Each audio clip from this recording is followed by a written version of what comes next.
ഈ തലശ്ശേരിയിൽ നടന്ന ഈ സംഭവം താങ്കൾ അറിഞ്ഞു കാണുമെന്ന് കരുതുന്നു. മുഖ്യമന്ത്രിയുടെ സ്ഥലമാണ് കണ്ണൂർ തലശ്ശേരിയിലാണ് നടന്നിരിക്കുന്നത്. ഒപ്പം തന്നെ ആഭ്യന്തര വകുപ്പ് കൈകാര്യം ചെയ്യുന്നതും മുഖ്യമന്ത്രി തന്നെയാണ്. അപ്പോൾ പിന്നെ പ്രത്യേകിച്ച് നമുക്ക് പറയാനൊന്നുമില്ല. CPM-ന്റെ അല്ലെങ്കിൽ ഭരിക്കുന്ന പാർട്ടിയുടെ ഒരു പിൻബലത്തിൽ എന്തുമാകാമെന്നുള്ള ഘട്ടത്തിലേക്ക് എത്തിയിരിക്കുന്നു അല്ലേ? അതെ, നിങ്ങൾ പറഞ്ഞത് പൂർണ്ണമായും ശരിയാണ്. ഞാൻ സോഷ്യൽ മീഡിയയിൽ ഇതിന്റെ വീഡിയോസ് കണ്ടു. പോലീസുകാരെ തെറി പറയുക, പോലീസുകാരെ കയ്യേറ്റം ചെയ്യുക, ആക്രമിക്കുന്ന ഒരു കാഴ്ചയാണ് നമ്മൾ കണ്ടത്.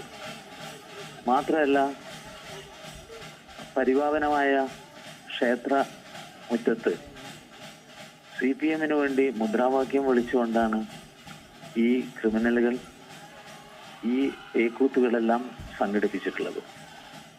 ഇത് നമ്മുടെ നാട്ടിലെ ഒരു ആത്മീയ പാരമ്പര്യത്തിന് തന്നെ വലിയ അപമാനകരമായ സംഭവമാണ് തലശ്ശേരിയിൽ ഉണ്ടായിട്ടുള്ളത്. തലശ്ശേരിയിൽ നമ്മുടെ കേരള നിയമസഭയിലെ സ്പീക്കറുടെ നാടാണ്, കേരള മുഖ്യമന്ത്രിയുടെ നാടാണ്, പാർട്ടി സെക്രട്ടറിയുടെ നാടാണ് കണ്ണൂർ ജില്ല. അവിടെയാണ് ഈ ധിക്കാരം നടന്നിട്ടുള്ളത്. അതിലൊരുത്തർ വിളിച്ചു പറയാണ്, താനൊക്കെ മര്യാദക്ക് പ്രവർത്തിച്ചിട്ടില്ലെങ്കിൽ തലശ്ശേരി പോലീസ് സ്റ്റേഷനിൽ കാണില്ല.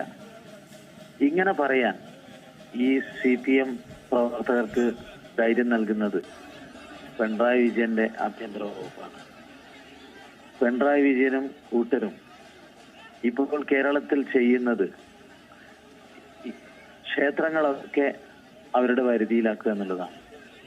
പണ്ട് ഗണപതി ഹോമം നടത്തിയാല്, ശബരിമലക്ക് പോകാൻ കറുപ്പെടുത്താല് അവയൊക്കെ പാർട്ടിയിൽ നിന്ന് പുറത്താക്കുകയോ ശാസിക്കുകയോ ചെയ്യുന്ന ഒരു കാലം ഉണ്ടായിരുന്നു.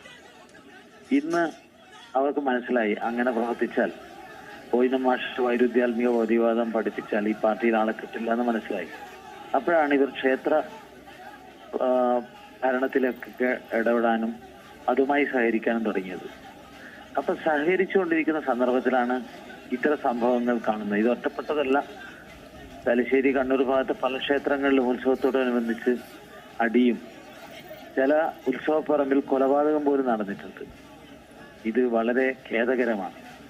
അപ്പൊ CPM ക്ഷേത്രം ഭരിക്കുമ്പോൾ എന്താണ് ഇങ്ങനെ സംഭവിക്കുന്നത്?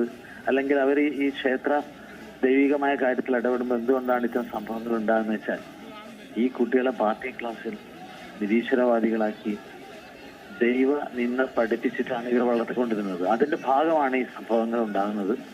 ഏതായാലും വളരെ ഖേദകരമാണ്.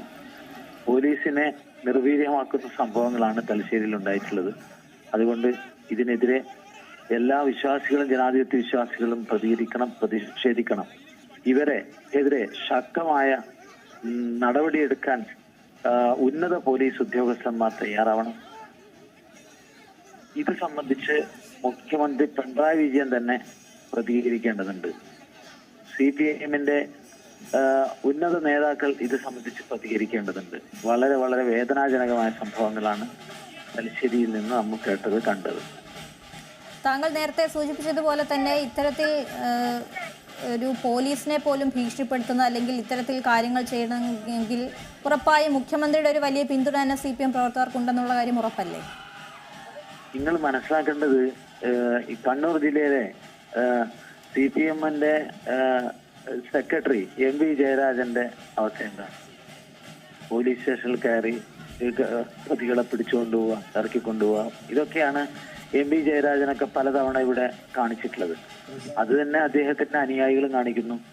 അവിടെ വലിയ തോതിൽ പോലീസിന്റെ കാക്കി കുപ്പായം തന്നെ അപമാനിക്കപ്പെട്ടു. എന്നിട്ടും അതിലൊരാളെ പിടിച്ചു. പക്ഷെ ആ പിടിച്ച ക്രിമിനലിനെ CPM-ന്റെ ആളുകൾ പോലീസ് സ്റ്റേഷനിൽ നിന്ന് പിടിച്ച് ഇറക്കിക്കൊണ്ടുപോകുന്നതാണ് നമ്മൾ കണ്ടത്.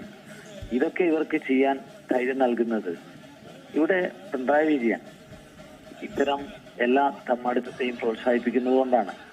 കണ്ടില്ലേ, ഏറ്റവും അവസാനം ആർഷോ പോലുള്ള നേതാക്കന്മാര് ഇരിക്കുന്ന വേദിയിൽ പിണറായി വിജയൻ SFI സമ്മേളനത്തില് SFI സമീപകാലത്ത് നടത്തിയിട്ടുള്ള ക്യാമ്പസിനകത്തും പുറത്തും നടത്തിയിട്ടുള്ള തമ്മാടിത്തത്തൊക്കെ ന്യായീകരിക്കുന്ന വിധത്തിലാണ് പ്രസംഗിച്ചത്.